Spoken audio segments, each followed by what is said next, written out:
Ready to dive in.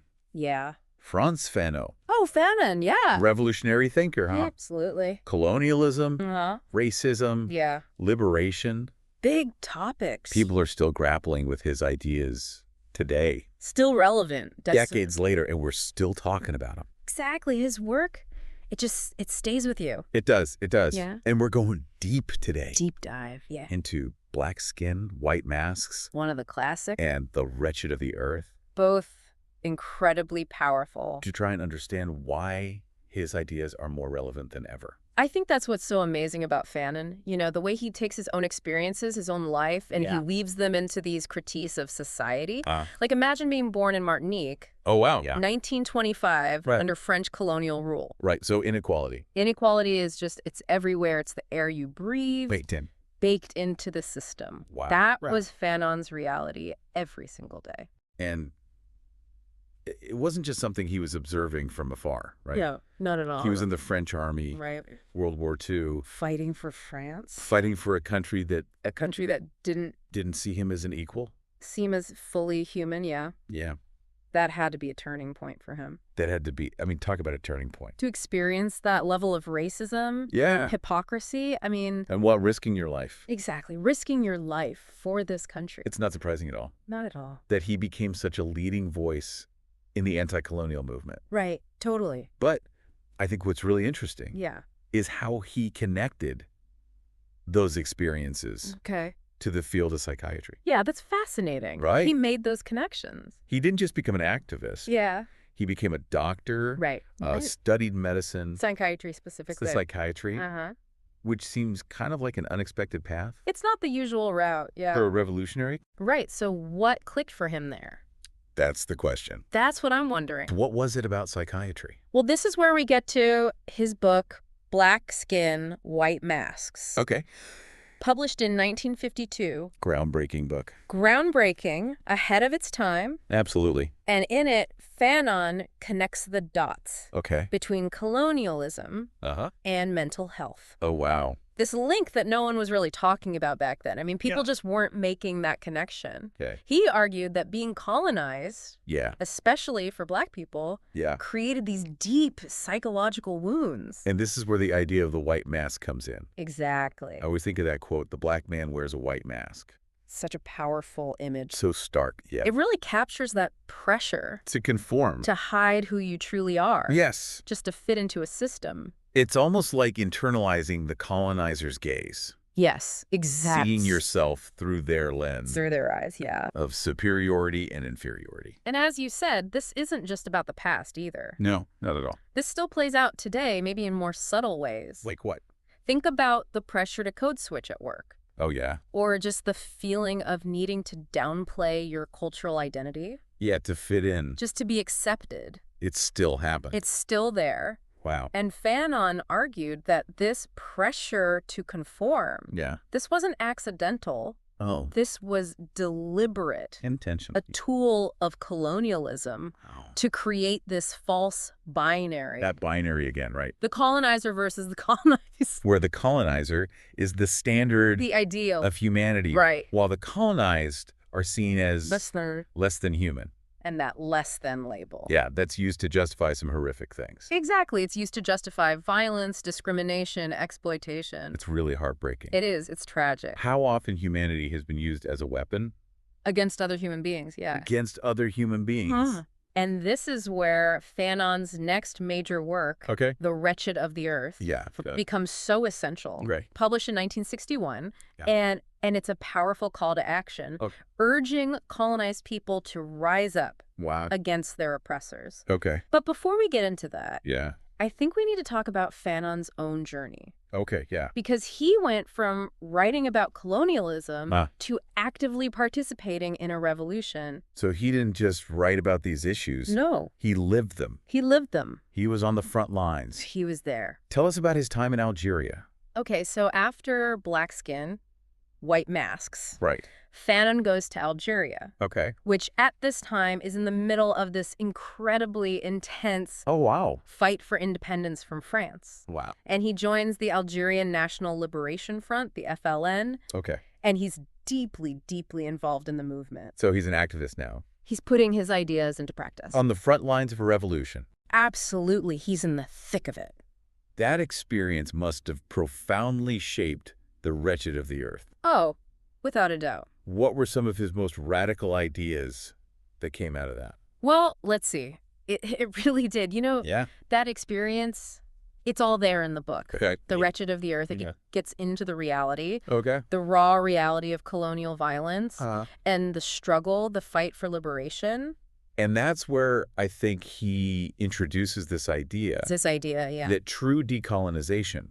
It's not simple. It demands more. Way more. Than just political independence. He's not talking about just kicking out the colonizers. Right. It's much deeper than that. Sure. He argues that it requires this complete dismantling of the entire colonial system. And this is where I think it gets really interesting. Definitely. And honestly challenging. Yeah, for sure. Because Fanon argues that violence he says, is an inherent part of that process. He doesn't shy away from it. No. He says decolonization is always a violent phenomenon. That's a heavy statement. It is. It's a very heavy statement. It's a statement that, you have to understand the context. Yeah. Fanon, he's not advocating for violence just for the sake of violence. Right. Okay. He's speaking from the perspective of the colonized, of those who have experienced generations of colonial brutality. So when we talk about that binary, colonizer versus the colonized, that binary that he talks about, that was brutally enforced through violence. Absolutely, through physical violence, psychological violence, economic violence. All connected. So for Fanon, was violence a means to an end? I think that's a good way to put it. Okay. A way to shatter that power dynamic. Wow. To reclaim agency. Right. In a system that had denied it for so long. To take back control. Exactly. Okay. He even describes it as this almost cathartic experience. Yeah. A purging of that psychological poison. Of colonial oppression. Exactly.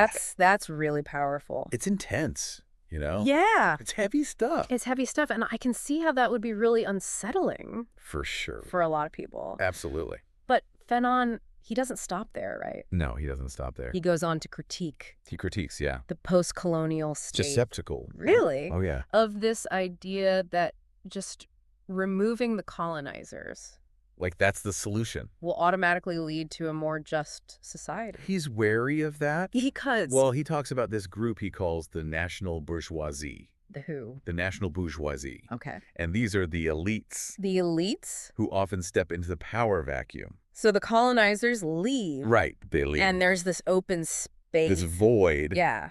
And these elites, they rush in. Okay. And often they're educated. In the colonizers' institutions. So they've learned, they've been schooled. From the colonizers themselves. Right, yeah. So it's almost like, imagine this scenario. Oh, okay, yeah.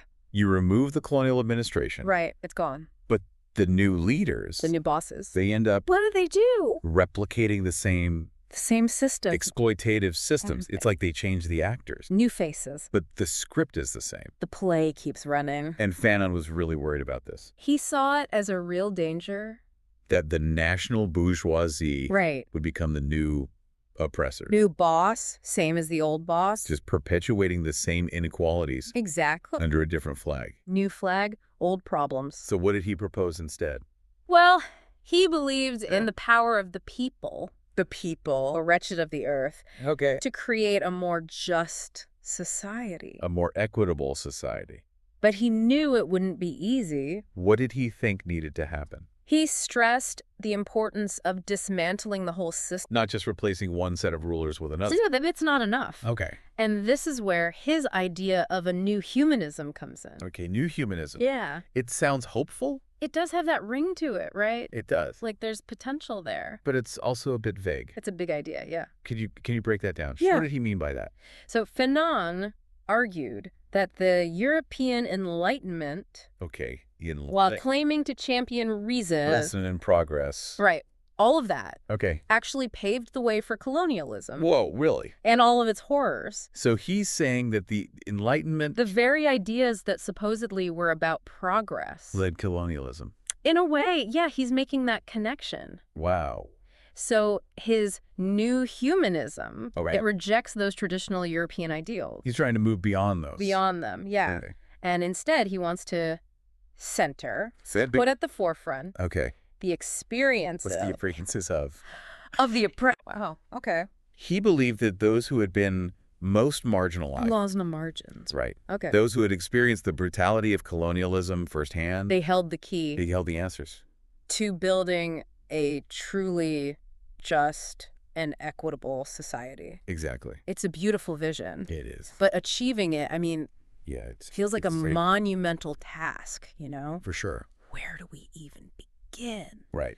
To dismantle these systems. These systems that are so deeply ingrained, yeah. Ingrained. And build this new humanism. It's a process, right? Fanon talks about it. Yeah. But where do we even start?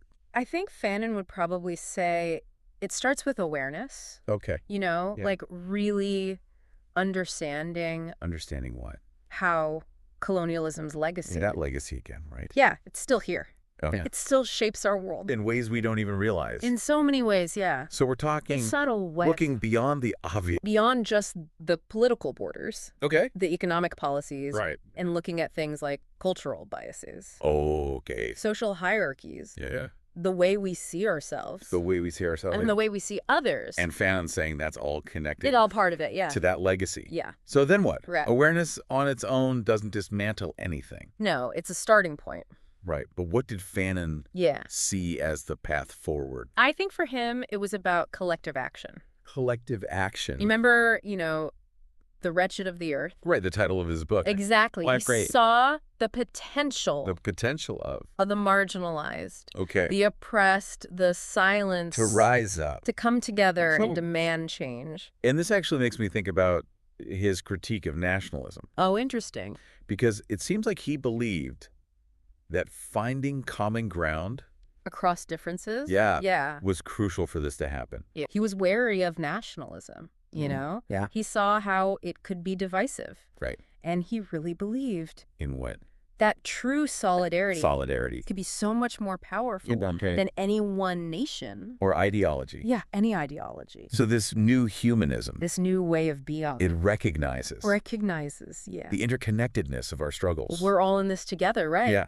That's the message. And the power of that collective liberation. Exactly. So where does that leave us? That's the big question, isn't it? The listeners. Yeah. We've explored some pretty heavy ideas today. Colonialism, the fight for true liberation. Big, big topic. What are we even supposed to take away from all of this? If Fanon were here, I think he'd challenge us to look at the world with open eyes. And critical minds. And courageous hearts. Courageous hearts. Because it takes courage to really see the world. As it is. As it is.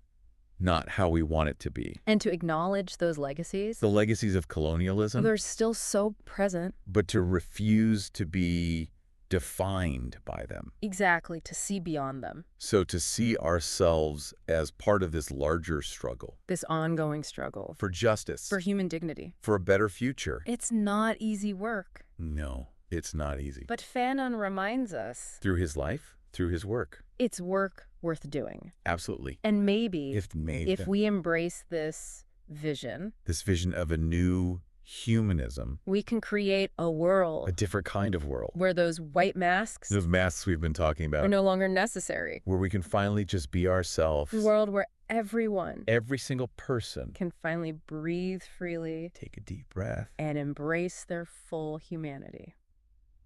That's a beautiful thought. It is. A world worth striving for. It really is. This keeps me going. Me too. Yeah. Well, thank you for taking this deep dive with us. It's been a pleasure. Always been a pleasure. We're going to leave you with that thought.